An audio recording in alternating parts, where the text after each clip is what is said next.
Thank you, Mr. Chairman, Vice Chair, members of the committee. Thanks for the opportunity for us to be here to present you the intelligence community's 2025 annual threat assessment. I'm joined here this morning by my colleagues from the CIA, DIA, FBI, and NSA. Our testimony offers the collective assessment of the 18 U.S. intelligence elements making up the U.S. Intel community and draws on intelligence collection and information available to the IC from open source and private sector and the expertise of our analysts. This report evaluates what the IC assesses most threatens our people and our nation's ability to live in a peaceful, free, secure, and prosperous society. As you know, we face an increasingly complex threat environment that is threatening us here at home and our interests abroad.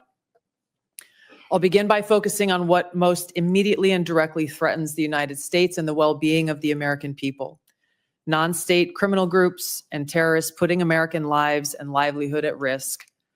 Then I'll focus on the key nation states who have the capability to threaten the interests of the United States. In this complex environment, non-state and state actors are able to exploit or take advantage of the effects of each other's activities. Conventional and asymmetrical capabilities, even the traditionally weakest of actors are able to acquire from available advanced technologies, creates an even more complex and serious threat landscape. First, I'll highlight the threats presented by several non-state actors. Cartels, gangs, and other transnational criminal organizations in our part of the world are engaging in a wide array of illicit activity, from narcotics trafficking to money laundering to smuggling of illegal immigrants and human trafficking, which endanger the health, welfare, and safety of everyday Americans.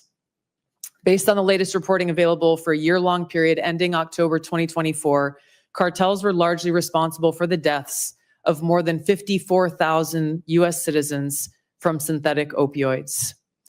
Mexico-based transnational criminal organizations, or TCOs, are the main suppliers of illicit fentanyl to the U.S. market and are adapting to enforcement and regulatory pressures by using multiple sources and methods to procure precursor chemicals and equipment, primarily from China and India, many of which are dual-use chemicals used in legitimate industries.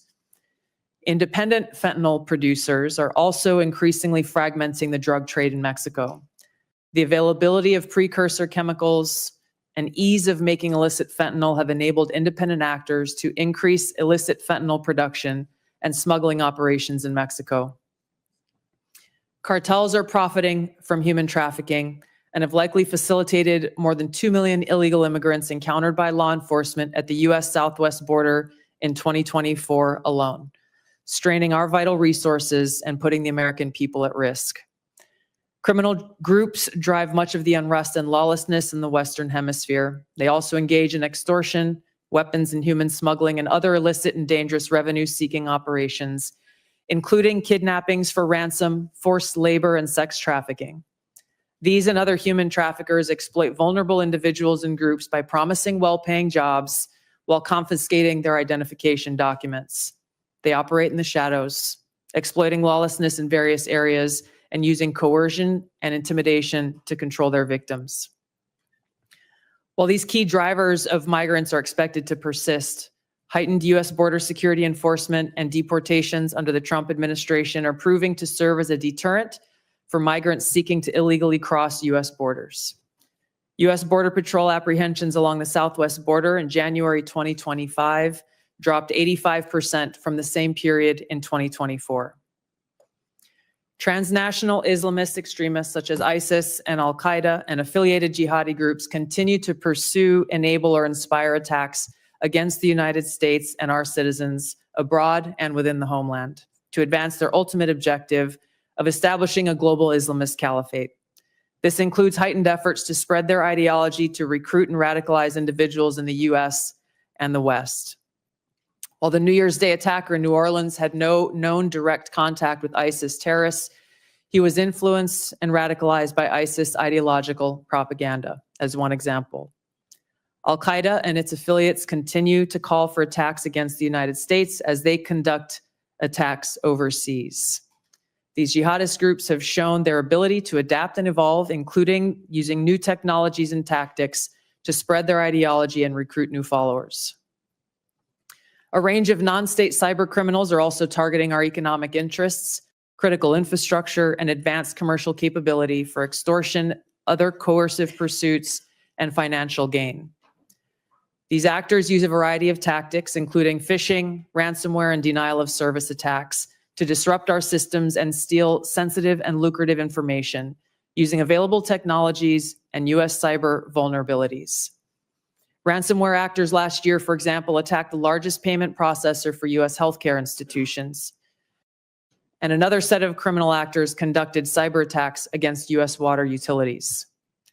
Some of these non-state cyber actors also operate as proxies for or emulate similar activities carried out by major state actors. While these non-state cyber actors often seek financial and intellectual property gains, they also carry out cyber operations for espionage purposes, targeting our critical infrastructure.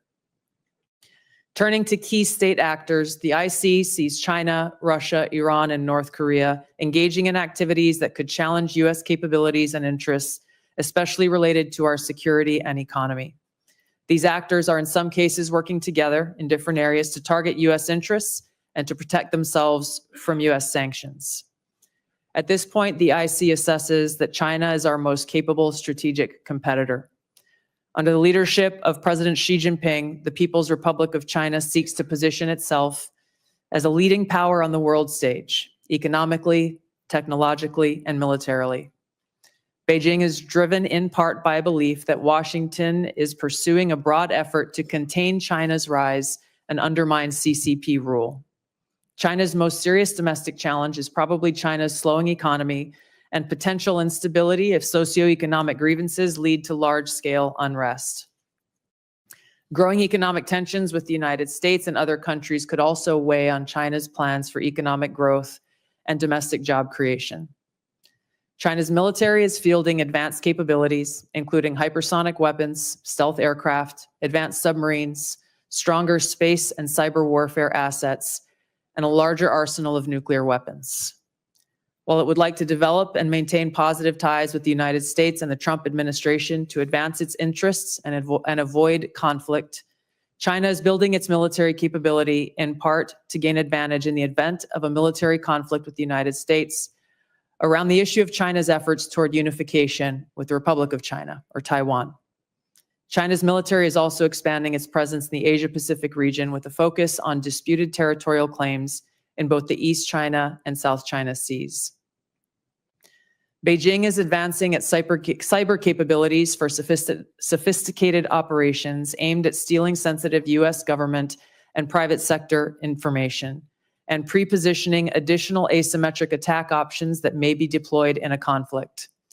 China's cyber activities have been linked to multiple high-profile breaches, including last year's massive compromise of U.S. telecom infrastructure, commonly referred to as Salt Typhoon. Beijing currently dominates global markets